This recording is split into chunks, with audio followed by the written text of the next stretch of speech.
Hello everyone, welcome back into the studio. My name is Eirik, and today we're going to cover how to make a simple silicone and plaster mold so that you can cast your clay figures. A lot of our students will throw a lot of silicone onto their figures and then ask for help. What do I do now? How does the mold come off, and what plan should I use? And these questions are frankly best asked before even beginning, while we can still see the sculpture in clay. And here we have a prime example. I'm going to try to make a two-part silicone mold, and if the head of the kneeling figure sticks out like it does now without any changes, we're going to have a massive undercut behind it. Silicone will usually bend around many clay undercuts, but this one is too big.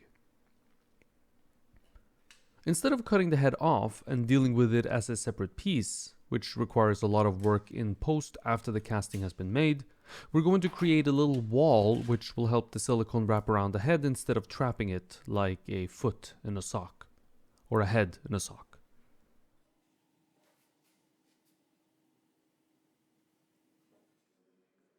You can see here from above how the little metal insert is going to split the silicone that would normally wrap around the kneeling figure's head into two so that it can flex around the head, and we can get the silicone off without breaking the head of the kneeling figure in the process.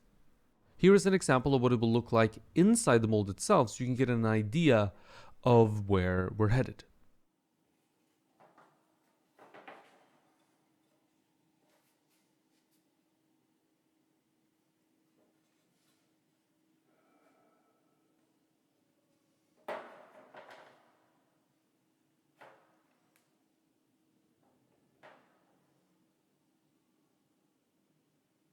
It's time for the first layer of silicone, the first step in the mold making process. We're working in reverse here when making molds. We're building our mold from the inside out, which is a little hard to wrap your head around if you're new to this, but trust me, it will all make sense in the end, I hope. Now, this isn't the only way to make a mold, by the way, but this is how we're going to do it, fully in reverse. So we're starting off with the layer of the mold that is going to be touching the casting itself once it's been applied, of course, once the casting has happened. Therefore, this layer is of course very crucial. If we do a bad job here with this first layer, the mold won't capture the sculpture that we've created to our liking, and we'll end up with more work at the end potentially, or a useless mold maybe. We'll be using a paste-based silicone here, which is just means that it's a paste, not a liquid, for example. And I made a short separate video about the silicone that I use, mostly explaining how to mix it, and this way we can save some time here in this video. Since I make many mold making videos, it'll get a little bit dull for some of you guys who've been here for a while to watch me mix silicone endlessly. So we're using a paste-based silicone, which is called BlueSil RTV3325P. The P stands for paste. It's a nice mold making silicone, which is very beginner friendly, easy to use, and very difficult to mess up. It's also excessively clean to use, if that's a requirement for you. Say you work in a garage or a basement or something, or somewhere where it would be a bit of a disaster to spill silicone on the floor, for example. You're not going to do that with this type of silicone. The regular set yellow catalyzer gives us a nice working time of around 20 to 30 minutes, depending on the temperature in the air. If it's hotter, it tends to set up a bit faster. The application of the first layer is quite straightforward, and rule number one is of course not to damage the clay in the process. Therefore, I always try to keep the silicone between my fingers and the clay. I try to avoid touching the sculpture at all if I can. This oil-based clay is somewhat firm, though it's a fairly soft oil-based clay, but it's still pretty firm in clay terms. So it's not a huge deal here if I do touch it, and normally I'd let my water-based clay sculptures firm up quite a bit before making a mold over them to avoid any issues with damage during application.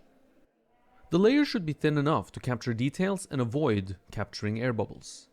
A thin layer will capture less bubbles and you'll be able to see them should there be any. Sometimes there are areas where your fingers can't reach, and a small tool can then be very helpful. Especially in tight nooks and crannies, and on smaller pieces like this, there's going to be plenty of them. I don't use the tool for the majority of the application because it's less forgiving and more likely to damage the clay in my opinion.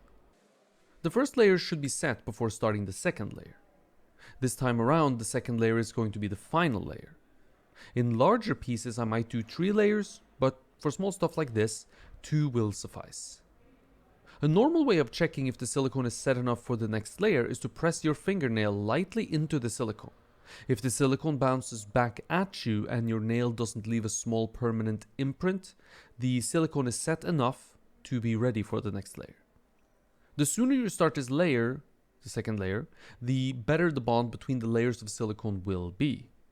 Silicone really only sticks to silicone, chemically that is. Now you can have mechanical bonds, of course, where silicone sticks to a textured wood board, for example, or something like that. But if you wait a long time between layers, the silicone picks up dirt and dust from the air, and the chemical bond becomes much poorer, sometimes leading to delamination, which just means that the layers are separating from each other. Along the bottom edge of the sculpture, where it meets the wooden base, we're going to build what we call a flange. The reason we do this is because, well, you have to imagine what the mold will look like when we cast in it. The mold will be upside down and the surfaces along the edges are more or less going to be vertical inside the mother mold. And if they are vertical without support, there's the potential for them to fall inwards and fall down, or sort of flex, if you will. And the flange prevents this, as there will be a section of the silicone resting horizontally on top of the plaster mother mold when the mold is turned upside down. Always think of how this thing is going to get cast, or anything is going to get cast when making the mold, because the casting is of course the most important and what the mold making does lead to, or should lead to rather. Right now we have a silicone sock, and we're going to need to find a place where the mold, the silicone, will be separated into 2 separate halves, and thus the rest of the mold as well.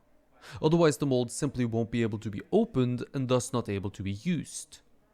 First order of business is finding out where we're going to place this separation, which we'll build later. I always look for or think of a way to separate the mold into 2 halves, where the 2 halves are as shallow and as wide as possible. I will use small pieces of clay to create what is essentially a visual representation of the separation that I can then see when I step back and also move, in case I've placed it poorly. The opposite thing a lot of people do is they will just draw it on right away, and of course it's not so easy to wash off things that you've drawn on, and you also can't see it from a distance, which means it's sort of difficult to tell if you've put it in the right place. The separation should be placed so that I can see the clay from the front and from the back, and I need to see every piece of clay, of course, in order to ensure that the mold will be opened, or can be opened, and not hold itself shut. Now, imagine if this form that we're looking at here was super simplified into a sphere. If the wall is placed over the apex of that sphere, then the mold won't be opened, and we will lock the mother mold onto the sculpture. From above, our mold is more or less an oval, if you will. A fairly complex oval for sure, but the example still functions decently, I think. While we're planning where to put the silicone wall, which will cut to separate the front and the back of the mold, or separate it into 2 halves, if you will, we're also planning the placement of the mother mold, which is dictated by the silicone wall. We've planned out where our sculpture is going to be separated into 2 halves now. Now we need to make the silicone wall, which will eventually cut through to separate the mold into 2 halves. So why build a silicone wall at all? The silicone at its borders, essentially where the 2 halves meet, needs strength and a little extra rigidity to ensure it retains its shape and doesn't buckle or bend on us. It's very unlikely to buckle or bend in sort of the center, but at the edges it's much more likely.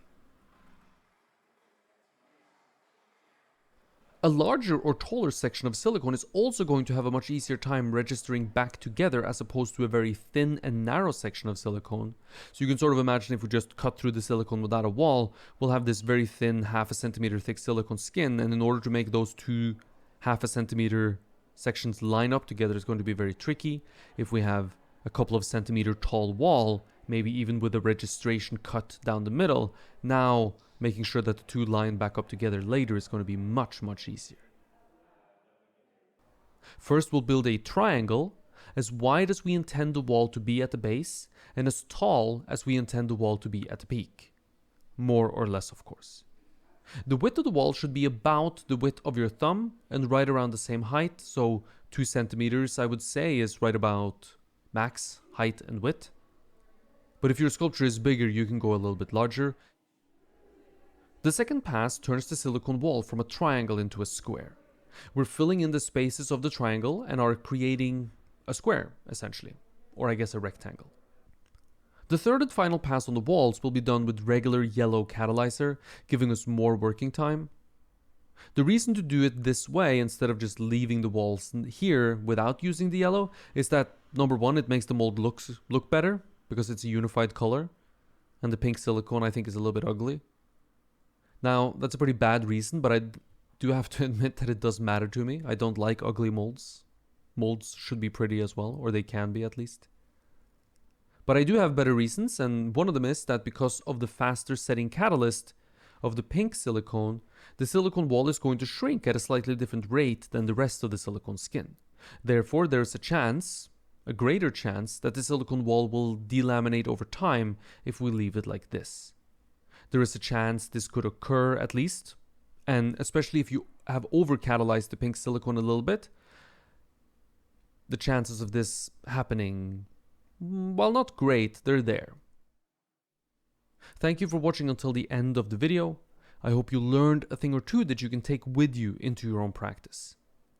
Until next time, stay creative.